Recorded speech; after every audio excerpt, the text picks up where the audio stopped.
Definitely আমাদের ত্রুটি আছে, এটা অস্বীকার করার কোনো জায়গা নাই। আমি সত্যি কথা বলে আমি ফুটবলের বাইরে অন্য স্পোর্টস নিয়ে আমি কখনোই কোনো মন্তব্য করি না। দুই দেশের বন্ধুত্বকে আরেকটু গভীর করার জন্য, কূটনৈতিক সম্পর্ক আরেকটু এগিয়ে নেওয়ার জন্য এবং দুই দেশের মানুষকে আরও ক্লোজ আনার জন্য আমরা আজকে প্রীতি ম্যাচ খেলেছি। অনেকভাবে 12-0 গোলে হেরে গিয়েছি, তবে আমি এখনও আশাবাদী যে আগামী 2 ম্যাচে আমরা ভালো খেলা উপহার দিব আর আমার দর্শকদেরকে অতটুকুর জন্য আমরা প্রস্তুত রাখতে আহ্বান জানাচ্ছি। একই সাথে আপনারা জানেন যে আমরা একটা স্পোর্টসে আমরা যোগদান দিয়েছিলাম, সেটাও কিন্তু ফিফার আন্ডারে একটা টুর্নামেন্ট। আজকে স্পোর্টসের 3rd টুর্নামেন্টটা সমাপ্তি ঘোষণা হলো। এখান থেকে যারা কোয়ালিফাই করেছে তারা রিজিওনাল কোয়ালিফিকেশনে যাবে, ওইখানে কোয়ালিফাই করলে তারা ফাইনাল এশিয়ান কাপে চলে যাবে ডিসেম্বরে রিয়াদে। আর আজকে যেটা আমরা দেখেছিলাম লক্ষ্যমাত্রা, যে ফুটবলকে যে আমরা আসলে বলি যে ফুটবল একটা ডিপ্লোমেসি, ফুটবল একটা বন্ধুত্ব জায়গা, আজকে আমরা বাংলাদেশ প্রমাণ করে দিলাম যে দুই দেশ, একজন বড় দেশ নিশ্চয়ই, চায়না আমাদের বড় ফ্রেন্ড, আর বাংলাদেশ কোনোভাবেই কোনো ছোটো দেশ বলা যায় না। দুই দেশের বন্ধুত্বকে আরেকটু গভীর করার জন্য, কূটনৈতিক সম্পর্ক আরেকটু এগিয়ে নেওয়ার জন্য এবং দুই দেশের মানুষকে আরও ক্লোজ আনার জন্য আমরা আজকে প্রীতি ম্যাচ খেলেছি। আমাদের চায়নার থেকে ইউনিভার্সিটি একটা দল এসেছে, আর আমাদের বাংলাদেশ থেকে আমাদের এলিট উইমেন্স একাডেমির একটা দল আমরা গঠন করেছিলাম। দুইটাই দলই কিন্তু ইয়াং তরুণ মেয়েদেরকে নিয়ে খেলা হয়েছে। আমি অত্যন্ত খুশি যেরকম একটা ম্যাচ আমরা আনুষ্ঠানিকভাবে বাংলাদেশের মাটিতে আমরা সম্পূর্ণ করতে পেরেছি এবং সকলকে ধন্যবাদ জানাই এই টুর্নামেন্টটাকে দেখার জন্য। Definitely the good news and ironic news আপনারা জানেন যে আমরা এশিয়া কাপে কোয়ালিফাই করেছি উইমেন টিমের ক্ষেত্রে, অ্যান্ড উইমেন টিমের ক্ষেত্রে অস্ট্রেলিয়াতে আমাদের গ্রুপে কোনো চায়না পড়েছে।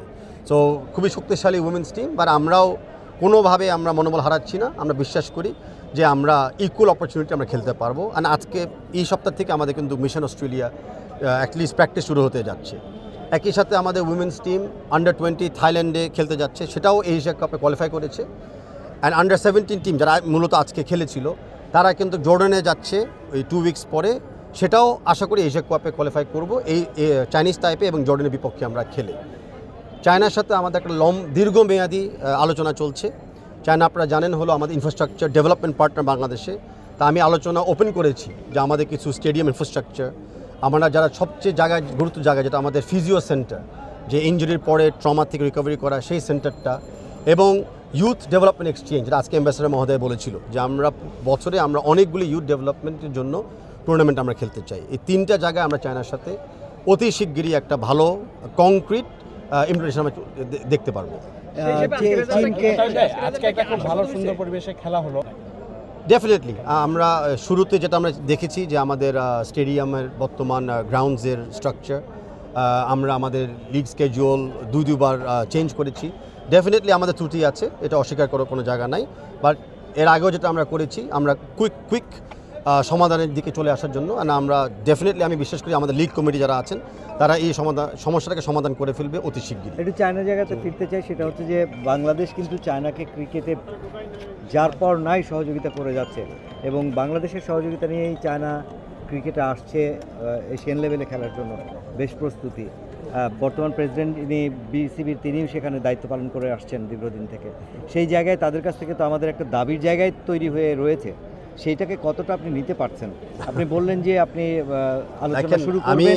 আমি সত্যি কথা বলে আমি ফুটবলের বাইরে অন্য স্পোর্টস নিয়ে আমি কখনোই কোনো মন্তব্য করি না, কোনো ফেডারেশনের কাজ নিয়ে আমি কোনো মন্তব্য করি না। তো আমি জাস্ট সীমিত আকারে বলতে চাচ্ছি যে Bangladesh football federation, Chinese football association, Bangladesh football federation এবং চাইনিজ এম্বাসি এবং চাইনিজ ডেভেলপমেন্ট অথরিটি যারা মিনিস্ট্রি আন্ডারে আছে, আমরা অতি শীঘ্রই দেখতে পারবো যে আমাদের ডেভেলপমেন্ট সেক্টরে যেখানে ইনফ্রাস্ট্রাকচার থেকে শুরু করে হিউম্যান রিসোর্স ডেভেলপমেন্ট, সেখানে চায়না আমাদেরকে অবশ্যই সহযোগিতা করবে, আর আমরাও তাদেরকে কিছু হলেও হেল্প করবে এরকম টুর্নামেন্ট বাংলাদেশে হোস্ট করে, যেন তাদেরও প্লেয়াররা একটু ইন্টারন্যাশনাল এক্সপোজার পায়।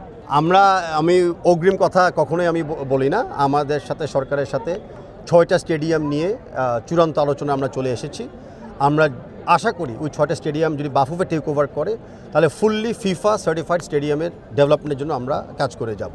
আর আমরা জানি যে অনেক সময় চূড়ান্ত পর্যায়ে ডিটেলস একটু ত্রুটি থাকে, তো যতক্ষণ না ফাইনালি আমরা হ্যান্ড ওভারটা পাই আমি এখনও কোনো কমিট করতে পারছি না। তবে আমাদের ইন্টেনশন হলো ডেফিনেটলি বাফুফের আন্ডারে অনেক স্টেডিয়াম আগে নিয়ে নিজে ডেভেলপ করা এবং ফিফা ফরওয়ার্ড প্রোগ্রামের আন্ডারে যেই অসম্পূর্ণ কাজ কক্সবাজারে একাডেমি রয়ে গেছে সেটাকেও আমার টার্গেট হল নভেম্বরের আগে শেষ করা। ধন্যবাদ সবাইকে, দেখা হবে।